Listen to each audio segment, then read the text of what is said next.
Amigos da TV Cidade, novamente estamos começando a nossa conversa entre amigos e agradecendo a quem nos acompanha pelas redes sociais e pela TV Cidade Canal 14. Hoje recebo, para minha alegria, para minha satisfação, um amigo de longa data, não tão longa porque ele é jovem ainda, mas inclusive trabalhamos junto e aprendi muito com ele e me deu a segurança de terminar o mandato na SIC sem maiores complicações, sem complicação nenhuma. Coloda, muito obrigado por ter vindo. Rafael Gustavo Portolan Coloda.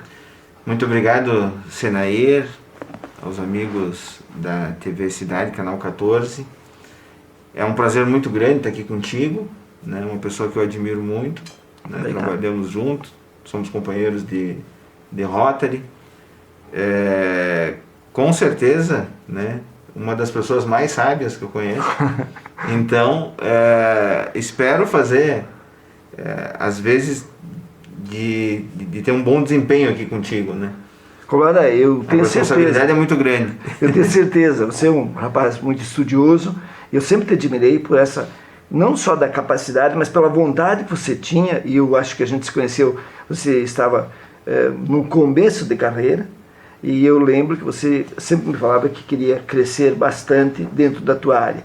Eu só quero pedir licença aos nossos telespectadores, que nos acompanham, para nós tirar essa máscara, que nós vamos manter a distância e fica mais fácil para conversar, mais à vontade, e também a voz deve sair um pouco melhor. Já que a gente não é muito privilegiado com a voz, é melhor que seja sem a máscara.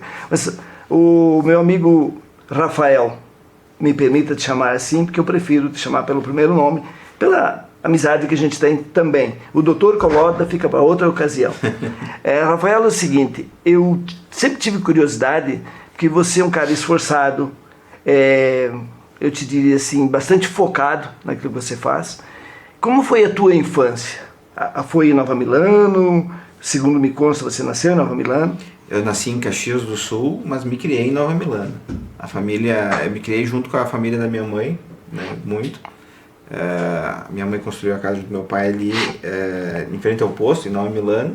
Então toda a família morava aí, a minha tia Berenice, o Danilo, o Dalcides e o Delmir, eles tinham estudado fora, depois seguiram a profissão, o Delmir em Caxias do Sul como advogado, o Dalcides trabalhou muitos anos em Farroupilha, na Grendene, meu tio. Depois ele foi para Sobral, no início dos anos 90. Então eu cresci naquele ambiente junto com a minha avó, com o meu avô, os meus pais, a minha tia Berenice, que cuidava da banca, o meu tio Danilo. Então eu me criei no ambiente rural ali, no meio da parreira, com os animais também, né? Chegou a puxar uma enxada ou não? Claro, né? Legal. A gente fez isso também, né?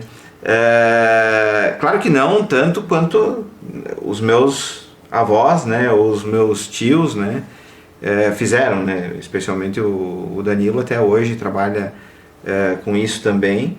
E o meu avô, nossa, um grande trabalhador. Então, eu mais me divertia do que trabalhava. Não era por exigência? Sim. Não, exato, acompanhar, né?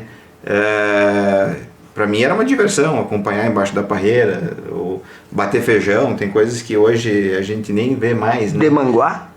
Amarrado um no outro? Exato, aquilo. Pô, você manuseou o manguá? Sim, então, colocava uma lona no chão, né? E aí tinha que bater o feijão para tirar aquela palha. Para mim era uma diversão. O que eu não gostava realmente era de ver quando tinha algum sacrifício de animal lá para.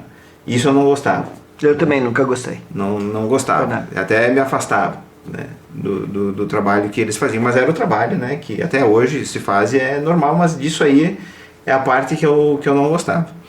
Mas meu primeiro trabalho foi segurar o rabo da vaca lá. Para tirar o leite. Para tirar o leite, minha avó. Hoje se chama ordenhar. Ordenhar. Isso na época era tirar o leite. Isso aí. Então tinha a vacinação dos pintos, tinha... eu gostava muito de ir tinha a carroça com as mulas, enfim, que levava para baixo da parreira, né? Então, e depois foi comprada lá, meu avô comprou com meu tio lá uma tobata, e aí foram avançando também. Pô, tu é antigo, é tempo da tobata. Então acompanhei tudo isso aí e foi muito bom. né? Estudei lá na escola de Nova Milano também. Foram anos muito bons ali em Nova Milano. Essa é a segunda questão que eu ia te colocar. Pela ordem, senhor Coloda, doutor Coloda, pela ordem. É assim que os políticos falam, os advogados também. Pela ordem. O senhor foi líder estudantil. Foi. Que experiência foi essa? Bom, isso aflorou lá em Nova Milano, lá na Escola Santa Cruz. Lá a gente tinha um grêmio estudantil e todas as atividades, a gente organizava interséries, a gente organizava, tinha um jornal que era o Fala Tudo. Todas essas atividades eram feitas através da cooperativa dos estudantes.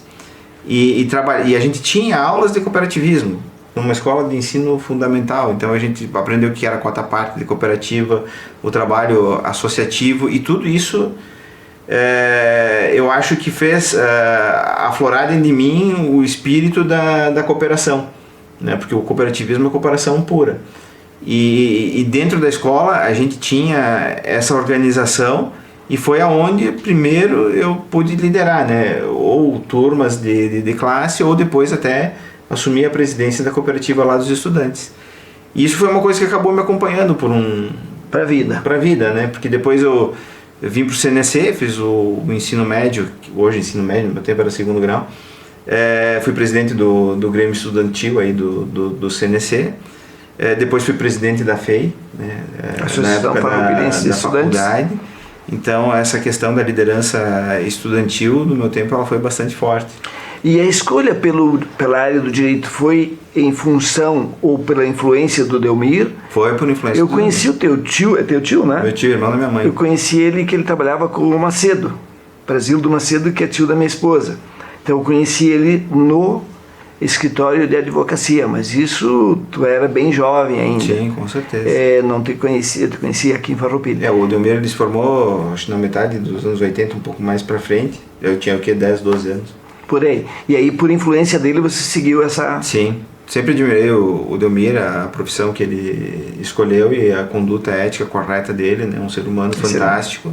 Excelente. Então, isso não é segredo para ninguém. Até quando eu fui presidente da OAB aqui em Farroupilha, eu mencionei isso no discurso de... Ele não veio? Posse. Veio. Que pena que eu não fiquei sabendo. Ele estava na nossa posse aí. Muito bom, muito bom. Excelente pessoa humana acima de qualquer média. Sim, com certeza. Uma pessoa com um idealismo assim, tanto na profissão, quanto família, quanto na sociedade. Né? Então, e em que época você começou a trabalhar como advogado? Bom, eu fiz toda a minha formação jurídica, vamos dizer assim, na faculdade, né? Na universidade, a graduação em Caxias do Sul, na UX. E eu comecei em 95, e em 95 também eu comecei a trabalhar na Colombo. Então, em 95 eu trabalhei no departamento de crédito e cobrança, em 96 a doutora Karen, ela filha do seu Adelino, né, que é advogada, ela me convidou para trabalhar no jurídico da Colombo. Então eu fiquei de 96 até 99, que foi quando me formei em Caxias, trabalhando no jurídico da Colombo aqui em Farroupilha. Depois eu fiz a Júris em Porto Alegre e fiquei na Colombo, trabalhando em Porto Alegre, até 2001, quando eu saí então da Colombo. Em 2000, né, eu recebi a credencial da OAB, né, prestei o exame de ordem em 99. Em 2000, aí formado, eu recebi a credencial, prestei o juramento. E aí eu fiquei um tempo trabalhando na Colombo em Porto Alegre e regressei para Farroupilha, daí para abrir o escritório próprio em 2001. 2001 você começou? 2001. Então, no segundo mandato do doutor Renato, que era nosso parceiro na SIC, era o presidente da SIC. O Renato foi meu diretor na Colombo. Uma pessoa que eu tenho uma referência muito boa. Isso que eu ia te perguntar, qual foi a contribuição dele contigo também, né? O Renato tu bem se conhece, né? É uma pessoa fantástica. Um coração muito grande. Foi com ele que eu negociei a minha saída da Colombo na época, e a gente permaneceu com uma amizade que foi além ali da empresa, né? O Dr. Renato, ele tem uma vivência social bastante admirável, Ele é uma pessoa extremamente conciliadora, é uma pessoa extremamente racional e inteligente, né? Eu ouso dizer que Farroupilha perdeu o Dr. Renato como prefeito, porque ele seria um excelente prefeito para a cidade, não tenho dúvida disso. Eu também não tenho dúvida. Trabalhamos junto com ele na SIX, na FENAQUIV, foi presidente da FENAQUIV. No ProSaúde ele era presidente do Conselho Deliberativo, quando eu fui presidente da entidade também. Então o Dr. Renato é uma pessoa fantástica, né? Um exemplo de pessoa que Farroupilha merece honrar. Eu, na época, provoquei ele numa caminhada até a prefeitura e eu cutuquei ele e disse, agora? Ele disse, é meu sonho. E eu fiquei um pouco frustrado de não ter viabilizado a candidatura dele. Eu como amigo dele e como conheço ele e admiro como pessoa, acho que seria um grande administrador. Até pelo espírito de conciliação. Sim, ele é muito conciliador. Muito. Não tem tempo ruim com ele. E o que você me diz daqueles 3 anos de SIC? Que o senhor ficou evitando que eu fosse preso, por exemplo. Mas isso foi uma tarefa fácil. não se metia em grandes confusões. É verdade. Mas claro, lida com alguns assuntos bem estranhos, sensíveis, né? Porque tinha, por exemplo, a FENAQUIV, a SIX organizava, passavam diversos contratos de bandas, de artistas, de estruturas, e então tinha que ter essa cautela. Mas eu acredito que da tua gestão, assim, eu lembro bem da ampliação do espaço de discussão para a entidade. Foi feito um planejamento estratégico, né? Foi chamado os associados, se pensou no que a SIX queria ser. Foi na tua gestão que começaram a funcionar. Nós fundamos, na época, eu era diretor jurídico, mas teve a fundação do Núcleo de Jovens Empresários, que eu participei também. O Rodrigo Valentini até foi o primeiro coordenador. Teve a fundação do Núcleo da Mulher Empreendedora. Então a SIX ela passou a ter, digamos assim, braços, né, onde ela não chegava, né, e isso aí se deve muito ao teu trabalho, ao teu espírito de aberto. A aceitação das pessoas quanto à rede de reparadores também, que funciona até hoje. Então, eu te coloquei isso porque a SIC recém tinha começado essa série de FENAQUIV sob sua administração. Foi o Marcos Mostardeiro que trouxe, que foi o presidente que me antecedeu, e fez aquela revolução toda, trocou a sede de lugar, que o Marcos era muito arrojado e no último ano deu algum problema, mas fez um trabalho muito bom.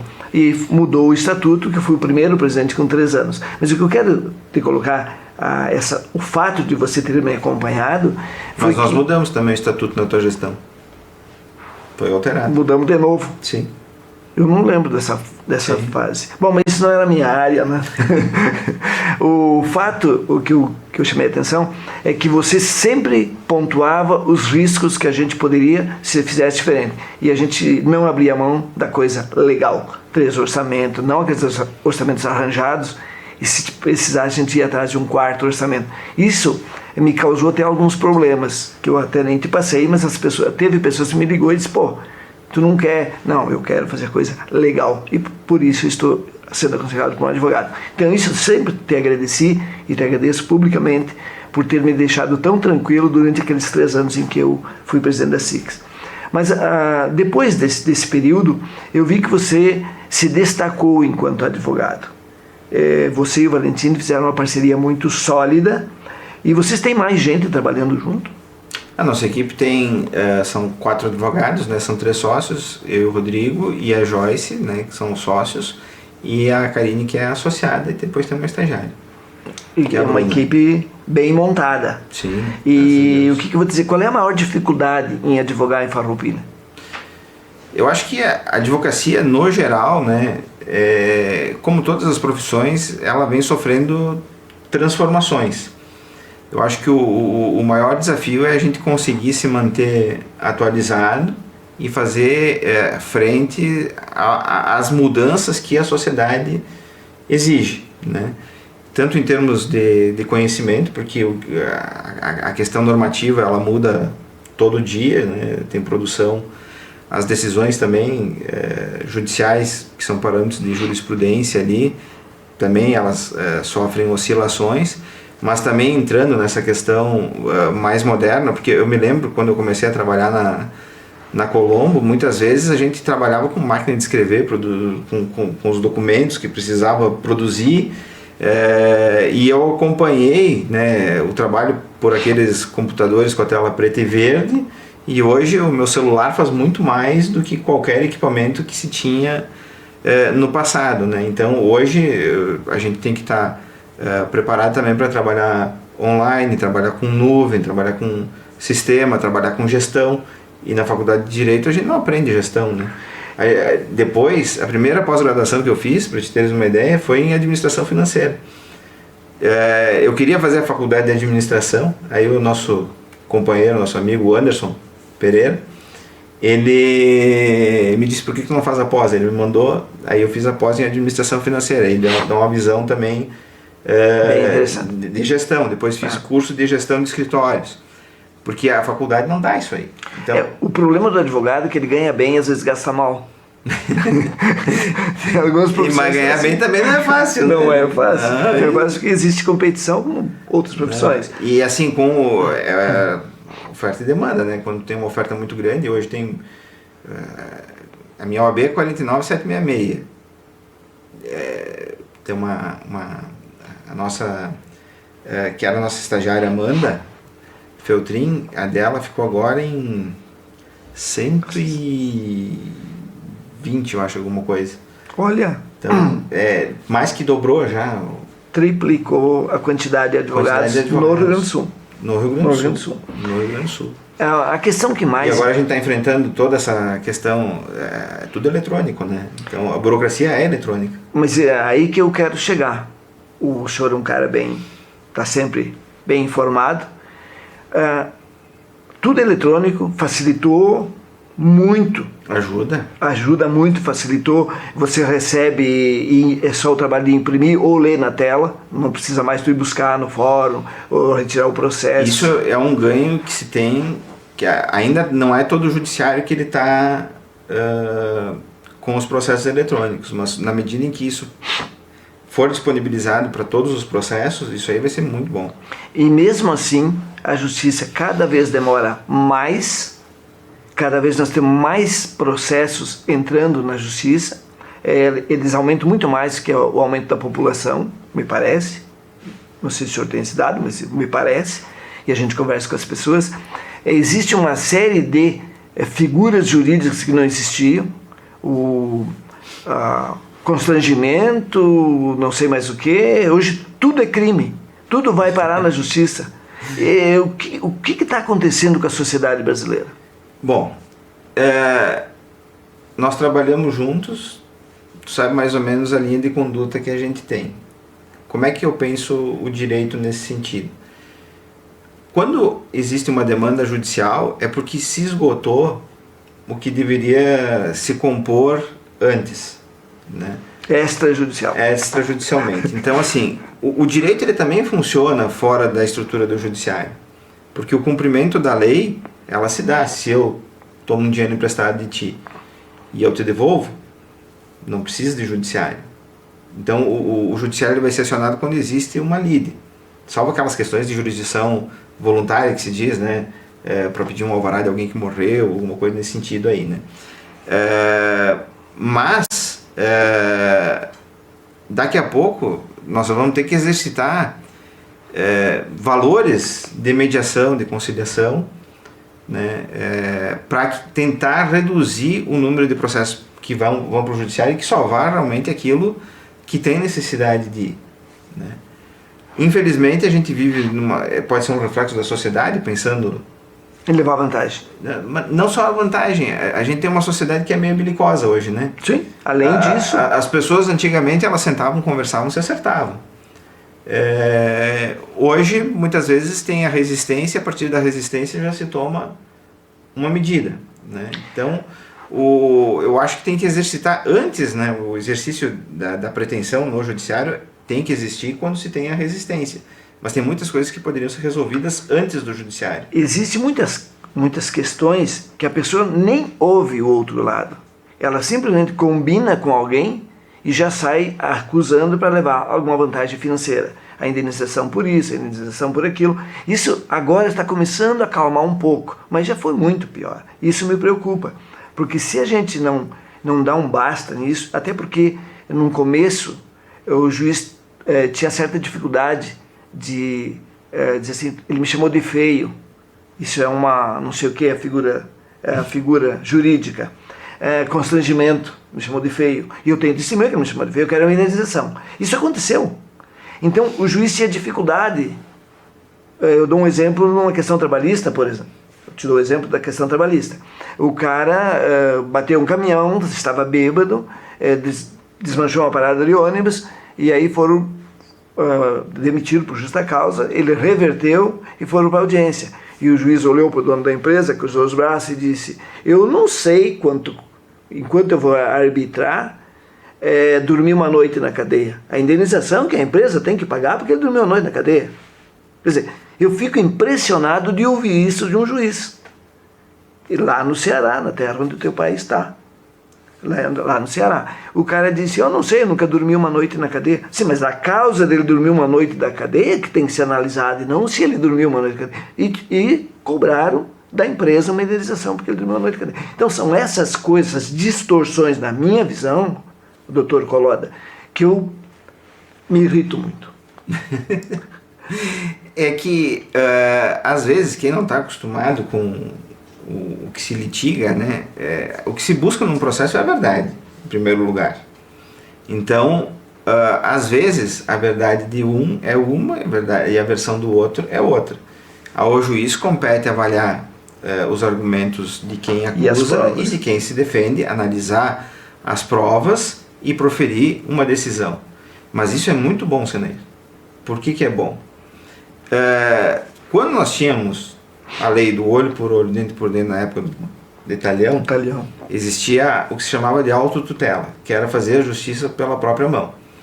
O Estado, quando ele foi dividido nos 3 poderes pelo Montesquieu, ele tirou o poder do cidadão fazer a justiça pela própria mão e colocou na mão de alguém que vá pesar os argumentos de um e de outro e vai dizer o direito. Isso que é a jurisdição, é dizer o direito. Então, muitas vezes a gente pode não concordar com uma decisão, mas é uma decisão que ela vem do Estado. É o Estado que está livrando a sociedade dessa... Dente por dente, olho por olho. Exatamente. Então, é importante que o Estado mantenha isso, e isso é uma atividade estatal. Agora, claro, eu entendo que isso deva ser buscado quando não existe mais a possibilidade de composição antes de chegar aí. E a própria reforma trabalhista hoje para o direito do trabalho possibilita que as partes façam acordos e homologuem. A gente tem feito isso e funciona. Foi bom o senhor ter tocado nesse assunto, porque é uma das coisas que eu mais me intriga e sempre me preocupei com a justiça do trabalho. E eu acho totalmente, mas totalmente mesmo, desnecessária a justiça do trabalho. Porque se eu for lá pedir emprego para lavar o escritório todos os dias, o escritório de vocês, nós vamos combinar valores, horários e colocar no papel. Eu assino com 2 testemunhas, você assina com 2 testemunhas, uma, não importa. Leio o nosso contrato, combinado, assinado. Você engaveta o seu, engaveta o meu, eu vou cumprir o meu contrato. No final do contrato, encerrou a conversa. Agora, hoje não. Você teve a subordinação, você teve não sei mais o que, não sei mais o que. Eu entro na justiça, aquele contrato não vale nada. Aquele contrato é considerado nulo e vale as leis trabalhistas. Tá, mas então a minha vontade e a sua não é respeitada? Como é que é isso? Bom, aí nós temos a seguinte situação. A CLT, né, que ela é da Era de Vargas, teve sucessivas 45 reformas, né? A mais recente agora, 2017. Ela diz, né, que se existe a dependência econômica, né, se existe a subordinação e a habitualidade, vai caracterizar vínculo empregatício. E essa norma ela tem interesse público e ela vale mais do que um contrato, né? Isso está certo, isso está errado, é uma outra discussão.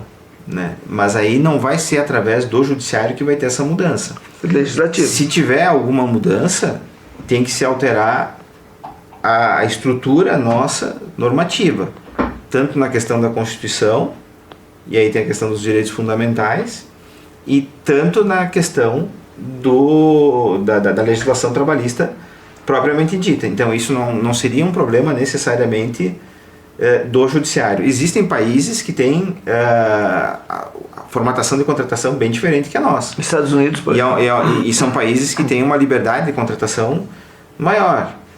Pode ser que crie problemas num período, tipo a questão agora da pandemia, né? A gente viu muitas pessoas perdendo empregos, mas esses empregos, na medida em que vai acessando a pandemia, eles vão sendo recuperados mais fáceis também do que na nossa estrutura. O que é o melhor ou não, eu não tenho uma resposta para dizer, mas eu acho que nós temos que começar a pensar, refletir, e se for necessário alterar a lei, que se altere. Porque eu também concordo que se a gente for observar, né, o empresário muitas vezes ele é colocado como um bandido, né? E na verdade é a galinha dos ovos de ouro da sociedade. Por que é a galinha dos ovos de ouro? Isso aí até eu dizia nas aulas quando eu ensinava o seguinte: o Estado não produz nada. O Estado não produz nada. O Estado arrecada os tributos que são gerados na sociedade, pela produção e pelo consumo. Então são as pessoas consumindo e as empresas produzindo e fazendo circular produtos e serviços que geram toda a arrecadação do Estado, né? Eu acredito que a gente tem que ter mais liberdade, mas é uma convicção minha. Não estou questionando a estrutura atual, porque o que vale hoje é a norma atual. Se você vai submeter a apreciação, vai ser a norma atual e é o que tem que ser cumprida. Mas enquanto sociedade, a gente pode pensar em ser diferente. E aí tem que mudar as normas. Eu coloco da seguinte forma: se a nossa CLT foi escrita em 45, no Estado Novo, serviu para aquela época, o que era o brasileiro naquela época? Comparado com hoje, era um analfabeto, a grande maioria era um analfabeto. A força de trabalho também era diferente. E estava lá no interior. E os sindicatos, eles exerceram um papel fundamental, porque realmente havia a questão do trabalho insalubre, das mulheres, pesado, crianças, sim. Mas e tudo mais. Então, se teve a necessidade de proteção. Hoje a nossa sociedade ela já evoluiu. A questão agora da pandemia, né? Que já tinha sido feito na reforma trabalhista de 2017 a possibilidade do teletrabalho. Agora vieram as medidas provisórias, né, as empresas puderam até impor o teletrabalho, até para preservar o emprego. E se viu que dá para trabalhar a partir de casa. Muda tudo. Então, eu acredito que essas relações, a gente tá assistindo a história de camarote. A gente está vendo mudanças acontecerem num curto espaço de tempo, que se a gente pegar das décadas anteriores, ali de 2015 para trás, de repente não teve essa velocidade que tem hoje, né? É aí a minha bronca, porque se as relações de trabalho foram escritas em 45, quando a grande maioria das pessoas estavam no campo, 70 e tantos por cento, lá na década de 70 ainda era no campo, tinha menos de 20% que trabalhavam nas cidades. E aí, na década de 80, 90 e a partir do ano 2000, as pessoas se deslocaram para a cidade. Então, esse novo relacionamento, são pessoas esclarecidas. Hoje, lá no interior, no último peral do Rio das Antas, tem gente com celular, sim, com WhatsApp. Essa pessoa precisa de tanta proteção igual a de 45 ou evoluímos? Tudo evoluiu menos isso. Relação de trabalho. E como é que vamos mudar a base normativa? Essa é a pergunta. Essa é a questão. Porque aí do direito. Me parece que tudo bem, às vezes, né, parece que a aplicação do direito é o problema, mas é que tu tem um direito para ser aplicado, então o problema não é a aplicação. É as mudanças da base. Tem que mudar a norma. E a norma tu muda no Congresso. No Congresso. Eu acho que é ali que está o problema. O Congresso tem outras coisas mais importantes para decidir. Quem pega o quê? Quem pega o quê e quando? Essa é a nossa situação brasileira atual.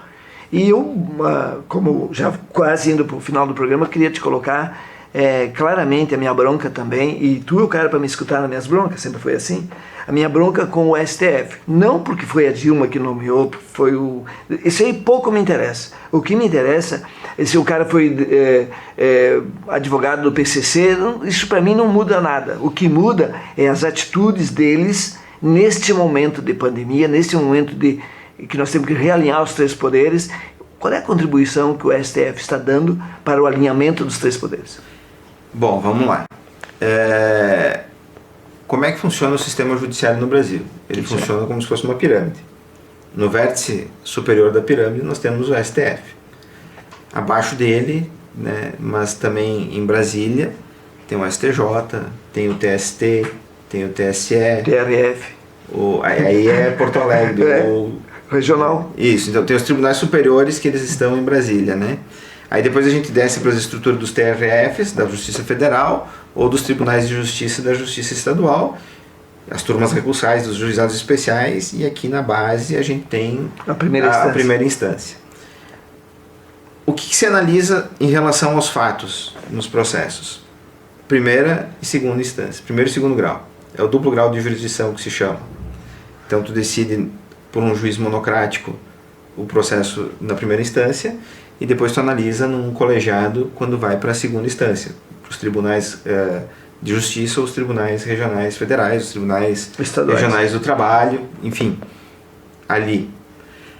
Quando é que vai para Brasília? Quando é que vai para o STJ, para o TST, para o TSM, para o TSE? Quando tem violação de norma federal. Quando é que vai para o STF? Quando tem violação da Constituição Federal. Então, esses tribunais superiores, eles visam assegurar a aplicação uniforme da lei no Brasil e da Constituição pelo STF no Brasil. Porque determinado Estado, né, e aí é uma questão federativa, pode interpretar determinada lei com uma forma, e outro Estado vai ter o tribunal decidindo de outra forma. E aí o STJ, ou os tribunais superiores, têm que pacificar isso, da mesma forma o STF, em relação à Constituição. O que a gente observa, né, a par dessa função que ela é nobre, né, até. Muitas vezes os tribunais superiores eles funcionam como uma terceira, o STF até como uma quarta instância. Chegam muitos casos que não precisariam chegar na quarta, nessas instâncias. Se a gente for comparar a produção do que o STF brasileiro faz e do que a Suprema Corte americana faz, vai ter as pessoas ficariam assustadas, porque menos de uma centena de casos é julgado pela Suprema Corte americana por ano, e no Brasil são mais de 10 mil casos. Então, alguma coisa está equivocada. Além do que, a gente tem a questão do foro o prerrogativo de função, que muitas vezes cai numa ou noutra, e aí esses tribunais acabam funcionando como primeira instância, porque eles têm prerrogativa de processar determinadas pessoas. E então, eu acredito que a gente tem que rever realmente os papéis, né? Eu entendo que assegurar a aplicação da Constituição de forma harmônica em todo o Brasil é a função principal. Só que a gente vê que muitas vezes o judiciário, ele inclusive substitui o parlamento. E muitas vezes por culpa do próprio parlamento, que não legisla sobre determinado assunto, e aí o judiciário acaba tendo que legislar. Por chamamento. O que me incomoda também é grandes figurões da República, e é só a gente abrir os jornais que a gente vê isso, que não são julgados e são absolvidos por prescrição. Isso me incomoda muito. A sociedade paga muito caro por uma justiça que é cara. Qualquer cidadão que acessa a justiça... E aí a resposta é a prescrição. É a prescrição. Aí você vê um José Serra, um Aécio Neves, um não sei o quê. Não sei. Então faz uma lista de pessoas que ou já foram absolvidos por prescrição, ou vão ser. Collor de Mello foi absolvido. Então a gente fica revoltado. E isso não é um sentimento único meu. As pessoas comentam comigo e se revoltam com isso. Sim, a gente teve recentemente também a questão da prisão em segunda instância ou... Até 2016 era em segunda instância, agora já não é mais. Então isso aí vai alterando, né, e causa uma insegurança jurídica muito grande. E causa o direito ele tem que pacificar e tem que dar uma resposta. E a resposta ela também não pode demorar muito, né, porque senão ela deixa de ser uma justiça. O que tarda às vezes não é justiça, né? Daqui a pouco passa 10 anos, as partes não sabem nem por que mais estão discutindo aquilo. E muitas vezes quando sai a resposta, quando sai o julgamento, já não adianta mais, o cara já morreu. Colónia, desculpa atropelar agora, mas assim, ó, o chefe vai xingar se a gente passar muito do tempo que ele determinou. E o chefe é brabo, tu sabe disso, ele é nervoso. Então assim, eu te agradeço muito ter vindo aqui. Da minha parte, achei que foi muito proveitoso. Vamos ver o que dizem nossos telespectadores, quem nos acompanha, quem nós vamos enviar esse link para nos assistirem. Então eu te agradeço mesmo e sempre um prazer falar contigo. A gente sempre tem o que aprender contigo. E eu sei que eu sou meio enjoado, mas é o meu jeito. Então muito obrigado por ter vindo. E acho que vamos passar para os nossos colegas do Rotary esse nosso vídeo aqui. Os companheiros acho que vão ficar felizes. Fica com a tua... Eu que agradeço, Senair, né, o convite, né, que foi feito. Espero ter contribuído, né, de alguma forma com as ideias, com algumas informações, ou até com a vida pessoal ali, que de repente tem coisas que ninguém sabe, né? É verdade.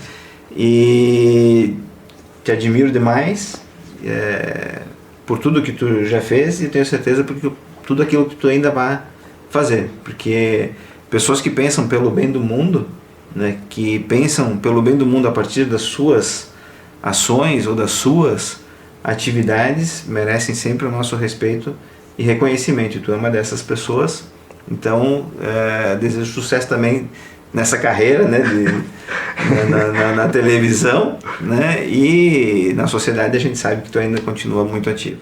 Muito obrigado, Colónia. E eu quero já comunicar aos nossos telespectadores, que nos acompanham pelas redes sociais também, que em breve, e o senhor vai ser convidado, nós vamos criar tipo um fórum de debates regionais. Eu fui hoje de manhã convidado a fazer isso aqui na TV, eu tenho que falar com o chefe ainda que não falei, para que a gente possa convidar pessoas da região para falar sobre temas regionais. E eu acho que vamos conseguir trazer pessoas que nos ajudam a pensar, aquilo que você falou, transformações na nossa região que nós precisamos. Posso fazer mais uma parte, então? Acredito que essa é a solução. A gente passa por um momento no Brasil em que há uma distensão muito grande e uma separação, me desculpe, mas de certa forma até burra, né? Com falta de luzes, e a gente se apega olha só essa situação da pandemia, por exemplo. Um vírus que é uma coisa mundial, no Brasil a gente conseguiu transformar numa coisa política, ideológica, né? E a gente vê que as ações deveriam surgir para amenizar e as coisas ficam desfocadas, né? Ou assodadas e quando tem desvio também, né? A única forma que eu acredito de mudança da sociedade não é através de quem está constituído no poder. Eu acredito que a sociedade tem que começar achar suas alternativas a partir da própria sociedade. A exemplo do que existe o Observatório Social, por exemplo, você queria implantar já quando era presidente da 2006. Então, esse tipo de atividade faz com que a sociedade tenha voz e vez.